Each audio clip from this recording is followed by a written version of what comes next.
ওনার ছেলের ওয়াইফ ছিলেন আপনি, ঘটনা কি? ওটা আমার ঠকায় বিয়ে দেওয়া হয়েছে। ঠকায় বিয়ে দেওয়া হয়েছে? হ্যাঁ। আপনার ছেলের ওয়াইফকে বিয়ে করছেন, এটা কি ইসলাম শরীয় মোতাবেক? কোর্ট ম্যারেজ করছেন?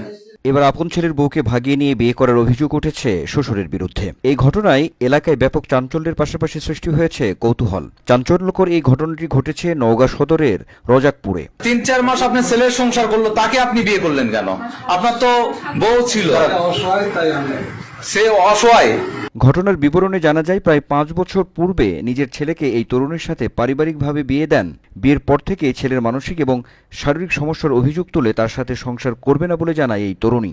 ওনার ছেলে অসুস্থ সেই কথা আমাকে বলেনি, ওনার ছেলে যে অসুস্থ সেই কথা আমাকে বলেছে, আমাকে জিজ্ঞেস করেন দেখি। স্বামীর মানসিক এবং শারীরিক সমস্যার কারণে তার আপন শ্বশুরের সাথে ঘনিষ্ঠতা বাড়ে।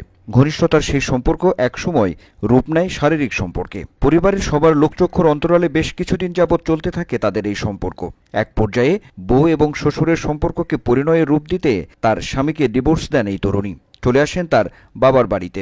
এরপর থেকেই আপন শ্বশুরের সাথে চালিয়ে যেতে থাকেন সম্পর্ক। আপনার ছেলের ওয়াইফ কতদিন হিসাবে ছিল?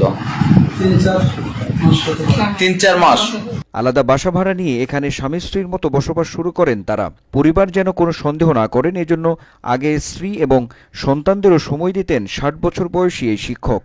কিন্তু কথাই বলে, সত্য কখনো চাপা থাকে না। পরিবারের লোকজনের সন্দেহ হলে তাকে চোখে চোখে রাখে।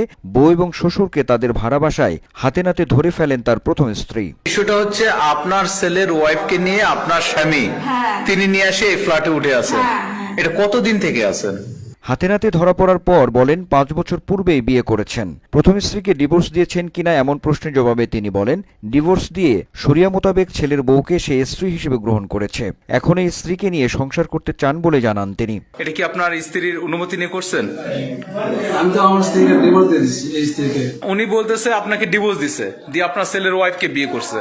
আপনি কি বিষয়টি কি জানতেন? এদিকে পুত্রবধূ বলেন, তাকে অন্যায়ভাবে সবকিছু লুকিয়ে মানসিক ভারসাম্যহীন তার ছেলের সাথে বিয়ে দেওয়া হয়েছিল। ছেলের সাথে একদিনও সংসার করেননি জানিয়ে এ পুত্রবধূ বলেন তার অধিকার আছে কাউকে ভালোবেসে বিয়ে করার। তাই শ্বশুরকে তিনি রেজিস্ট্রি করে বিয়ে করেছেন। এখানে তিনি কোনো অন্যায় করেননি। আমার ওনাকে বিয়ে করার ইচ্ছে হয়েছে, আমি বিয়ে করছি। ঠকাই? আমি আমার ছেলের সাথে সংসার করতে চাই না, সংসার করিও নি। কত বছর পূর্বে তাদের বিয়ে হয়েছে আর কতদিন যাবতই বা তাদের এই সম্পর্ক জানতে চাইলে এই পুত্রবধূ এক এক সময় এক এক রকম কথা বলেন। ওনার ছেলের সংসার কতদিন করছেন? আমি ওনার ছেলের সাথে সংসার করি। স্বামী এবং পুত্রবধূকে একসাথে হাতে নাতে ধরার পর প্রথম স্ত্রী জানান তাকে তার স্বামীর ডিভোর্স না দিয়েই পুত্রবধূকে বিয়ে করেছে। আপনাকে যে ডিভোর্স দিছে বলে দাবি করে, আপনাকে কি কোনো তালাকনামা কি পাঠাইছে?